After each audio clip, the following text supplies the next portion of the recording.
नक्शा देखते हुए ना अक्सर हमें सिर्फ लकीरें और देश की सीमाएं ही दिखाई देती हैं। लेकिन अगर उन लकीरों को हटाकर देखा जाए तो मेरा मतलब है वहाँ की असली कहानी तो मिट्टी, पहाड़ और नदियों में छिपी होती है। तो आज की इस चर्चा में हमारे पास बिल्कुल ऐसी ही एक प्रस्तुति है। हाँ बिल्कुल। और इसमें ना कुछ बहुत ही दिलचस्प विजुलेशन और नक्शे दिए गए हैं जो जम्मू और कश्मीर के भूगोल पर आधारित हैं। सही कहा।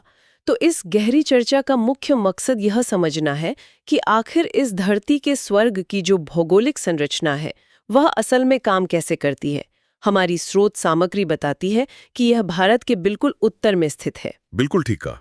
और इन स्रोतों को देखकर सबसे पहली बात जो ध्यान खींचती है ना, वह है इसकी स्थिति।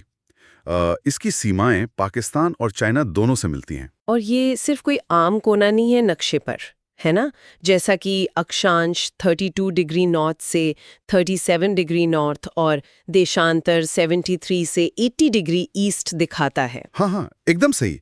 ये मध्य और दक्षिण एशिया के बीच एक बहुत ही महत्वपूर्ण सामरिक और भौगोलिक पुल का काम करती है।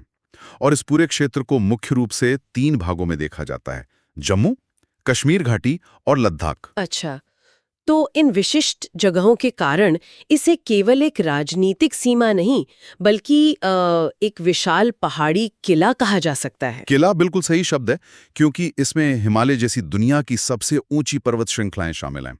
वहीं पर मुझे थोड़ी उलझन हो रही थी जब मैं ये स्लाइड्स देख रही थी। हम आमतौर पर पहाड़ों को सिर्फ ऊंचाई के रूप में देखते हैं, पर इस प्रस्तुति में पीर पंजाल श्रृंखला पर बहुत जोर दिया गया है। हाँ, पीर पंजाल का रोल बहुत बड़ा है यहाँ। उसके बिना यहाँ का भूगोल समझना मुश्किल है। वही तो, अगर हम इसे समझें तो ये एक ऐसी विशाल दीवार की तरह लगती है जो एक घर को 2 कमरों में बांट रही हो। मेरा मतलब है, एक तरफ जम्मू और दूसरी तरफ कश्मीर घाटी। क्या एक पहाड़ वाकई इतना बड़ा मौसम अवरोधक बन सकता है? अरे बिल्कुल बन सकता है। ये एक बहुत ही बढ़िया पॉइंट पकड़ा है आपने। होता यह है कि जब दक्षिण से आने वाली नम और मानसून की हवाएं आती हैं ना, तो पीर पंजाल उन्हें कश्मीर घाटी में प्रवेश करने से काफी हद तक रोक लेता है। ओह, तो इसका मतलब कश्मीर में मॉनसून उस तरह नहीं पहुंचता जैसे जम्मू में। सही समझिए आप। और इसके विपरीत उत्तर की जो बर्फीली हवाएं हैं वो जम्मू तक नहीं पहुंच पाती हैं। नतीजतन इन दोनों हिस्सों की जलवायु बिल्कुल अलग हो जाती है। क्या बात है। और जहाँ जलवायु अलग होगी वहाँ लोगों का पहनावा, खान पान, फसलें, मतलब पूरी की पूरी संस्कृति खुद ब खुद अलग हो जाएगी ना। बिल्कुल। मौसम ही तो सब तय करता है। और इसके ठीक उत्तर में देखें तो काराकोरम श्रृंखला है, जहां केटू जैसी ऊंची चोटी और बर्फ के विशाल भंडार यानी बड़े बड़े हिमनद मौजूद हैं। और वहीं से उन बर्फ के भंडारों का पानी उन नदियों को जन्म देता है जो इन घाटियों की असली जीवन रेखाएं हैं। प्रस्तुति में 3 मुख्य नदियों का जिक्र है ना? हाँ, सिंधु, झेलम और चिनाब। हाँ हाँ, ये 3 नदियां इस पूरे क्षेत्र का आधार है। इनके बिना यहाँ घाटी का जीवन सोचा भी नहीं जा सकता। झेलम नदी तो वेरीनाग झरने से निकलकर श्रीनगर के बीचों बीच एक शांत धारा की तरह बहती है। लेकिन चिनाब की बात करें, जो चंद्रा और भागा नदियों से मिलकर बनती है, तो वो किसी बेहद शक्तिशाली तेज रफ्तार इंजन की तरह लगती है। सही पकड़ा आपने। और इस ताकत के पीछे ना पूरा भौगोलिक विज्ञान छिपा है। अच्छा, वह कैसे? तो देखिए, चिनाब नदी का रास्ता बेहद ढलान वाला है। जब पानी इतनी ऊंचाई से और इतनी तेजी से नीचे गिरता है ना, तो उसमें प्रचंड गतिज ऊर्जा यानी मूवमेंट वाली बहुत बड़ी शक्ति पैदा होती है। Oh wow! तो इस भारी टक्कर और तेजी का उपयोग फिर पनबिजली बनाने में किया जाता होगा? बिल्कुल ठीक। पानी के जोरदार बहाव से बड़ी बड़ी मशीनें घूमती हैं और बिजली पैदा होती है। असल में नदी का रास्ता ही उसका काम तय करता है। ये तो बहुत दिलचस्प है। तो यानी एक तरफ चिनाब घाटी को ऊर्जा दे रही है और दूसरी तरफ सिंधु नदी है जो तिब्बत से निकलकर लद्दाख से होते हुए आती है। मुझे लगता है सिंधु की भूमिका खेती और सिंचाई में ज्यादा है। एकदम सही।